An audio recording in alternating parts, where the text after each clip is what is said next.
नमस्कार, दी सरलास किचन मध्ये आपलं स्वागत आहे। आज आपण इन्स्टंट पेरूचं लोणचं कसं करायचं हे बघूया। आपण जेवायच्या आधी सुद्धा 5-10 मिनिटात हे लोणचं तयार करू शकतो आणि आपल्या जेवणाचा स्वाद वाढवू शकतो। सगळ्यांनाच हे लोणचं खूप आवडते। चला तर बघूया त्यासाठी लागणारे साहित्य।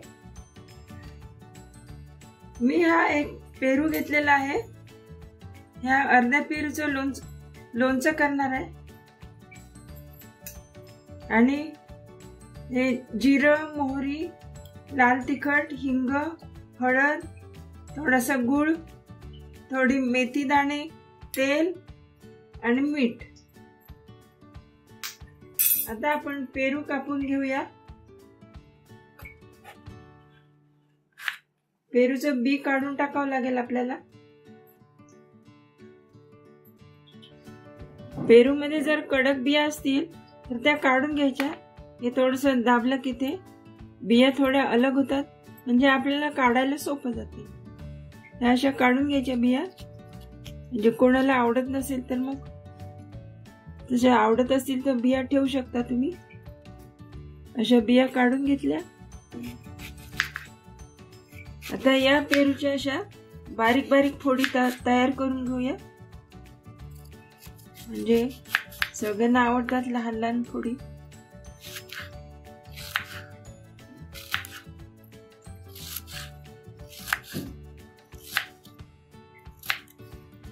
हे पेरू ज्या सीझन मध्ये येतात तेव्हा ते आपण भरपूर प्रमाणात खायला पाहिजे, कारण याच्यामध्ये भरपूर प्रमाणात विटॅमिन्स असतात।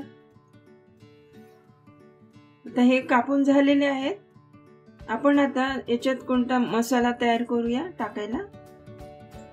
या लोणच्याला मसाला करण्यासाठी आपण थोडीशी मोहरी, जिरं आणि मेथ्या घेऊया आणि हे थोडं भाजून घ्यायचं आणि नंतर ग्राइंड करायचं। त्याच्यामुळे हा मसाला आपल्या फोडींना चांगला चिटकतो आणि स्वाद वाढतो लोणच्याचा।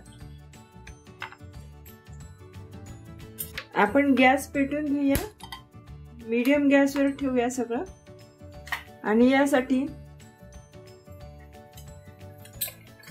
मोहरी 1-1.5 चमचा मोहरी, 1 चमचा जिरं आणि थोडेसे मेथी दाणे हे आपण थोडेफार भाजून घेऊया, म्हणजे ते चांगले ग्राइंड होतील।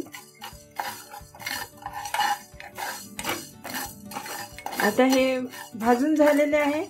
थंड झालं की आपण मिक्सर मधून काढून घेऊ। हे मोहरी, जिरं आणि थोडी मेथी हे आपण चांगलं म्हणजे थोडं जाडसर ग्राइंड करून घेतलेलं आहे। आता आपण थोडंसं तेल तापायला ठेवूया। 1 चमचा तेल टाकूया, काही जास्त होत नाही ते। आणि आता आपण हे जे बारीक केलं आहे मिक्सर मधून ही पावडर, याच्यामध्ये आपण थोडी हळद,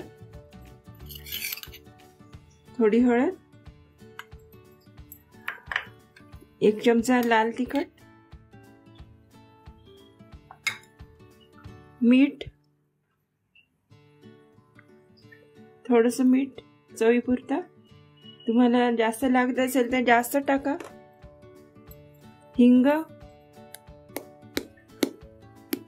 हिंग टाकला थोडा।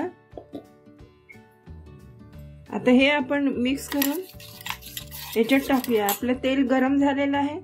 गॅस बंद करूया। हे मिश्रण आपण आता या तेलात टाकू। असं हे छान पैकी थोडंसं भाजून तेलात परतून घ्यायचं। आणि याच्यामध्ये आता पेरूच्या फोडी टाकायच्या। छान परतलेला आहे। पेरूच्या फोडी टाकू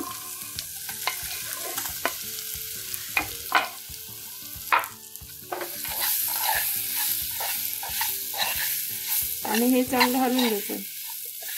फक्त तेल गरम होण्यापुरतच आपण गॅस पेटवायचा, नंतर लगेच बंद करून टाकायचं। असं हे छान। याच्यात आता गूळ टाकायचा राहिला। गूळ टाकू आपण।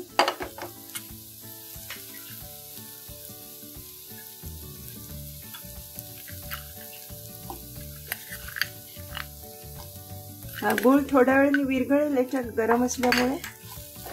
शिजवायची काही गरज नाही या पेरूच्या चटणीला. असाच गूळ छान विरघळेल आणि एकदम लोणच्याला, पेरूच्या लोणच्याला खूपच चांगली चव येईल. आता हे लोणचं तयार झालेलं आहे. आपण एका बाउलमध्ये काढून घेऊ. असं हे पेरूचं स्वादिष्ट इन्स्टंट लोणचं तयार झालेलं आहे. याला जास्तीत जास्त 5-10 मिनिटं लागतात. जेवणाच्या आधी पण आपण करू शकतो. खूप छान लोणचं झालेलं आहे. असं तुम्ही पण करून पहा, तुम्हाला पण नक्कीच आवडेल. आणि माझ्या चॅनलला लाईक करा, शेअर करा, सबस्क्राईब करा. धन्यवाद.